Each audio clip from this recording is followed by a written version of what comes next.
Karnataka gearing up for the most crucial elections. The Election Commission of India is leaving no stone unturned in ensuring that every person exercises their franchise. Booth-level officers and panchayat development officers have been instructed by the ECI to procure 135 vehicles to transport the differently abled voters in 585 polling stations. 300 wheelchairs have been sourced from private medical hospitals, which will be provided to the differently abled.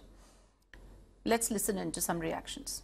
This year, our motto is inclusive, accessible and ethical elections.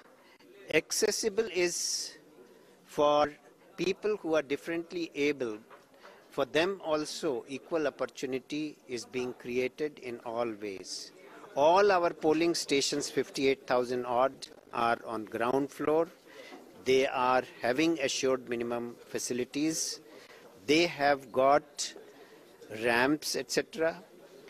We have identified people with disabilities in all the polling stations. We have some details of 385,000 of them who require either wheelchair or magnifying glass or any other assistance. We are arranging for wheelchairs in all the places wherever it is required. We are arranging for magnifying glasses, etc., wherever they are required, and any assistance if these people require.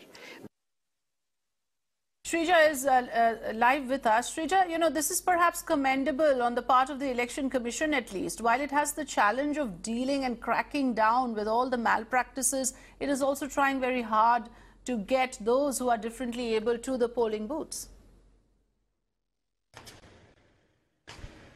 Well, of course, in fact, the Election Commission of India, they are going all out, ensuring that everybody exercises their vote. And by saying that, we understand, including the disabled, the differently abled people as well.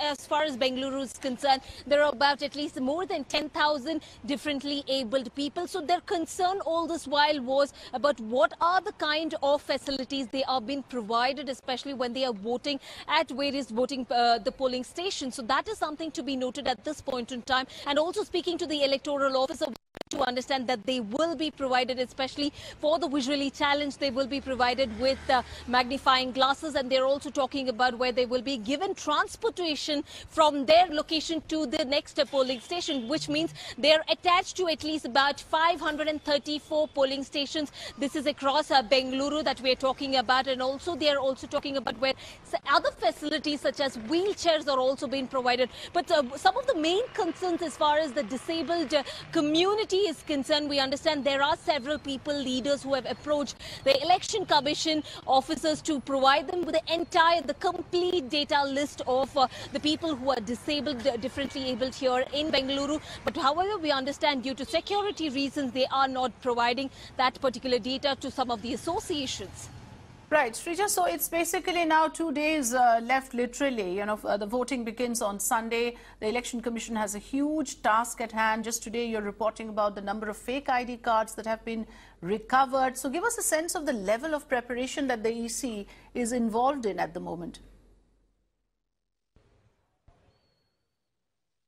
Well, of course, there are several preparations that are in place at this point in time, because remember, just another couple of days, we're going to see how Karnataka, the state, is going into polls. This is the most crucial elections, like I pointed out by saying that, because Congress is doing all that they can to remain in power, because this is just one of the few states where we are seeing Congress in power. But that apart, we're also looking at how BJP is doing all that they can to make their inroads into southern India. So, of course, it's going to be a very huge uphill task as far as the police force is concerned. They're also keeping an eye out on, like you pointed out, the malpractices, and that is exactly the reason why even the latest incident has come to light. Also, they're looking at, they are deploying several policemen at various vantage points. We're also talking about especially the checkpoints where especially, in fact, even has been seized. Also, the different kind of goodies that especially the political leaders are planning to distribute among the voters, that has also been right now seized. Now, they're doing all that they can by keeping an eye where exactly,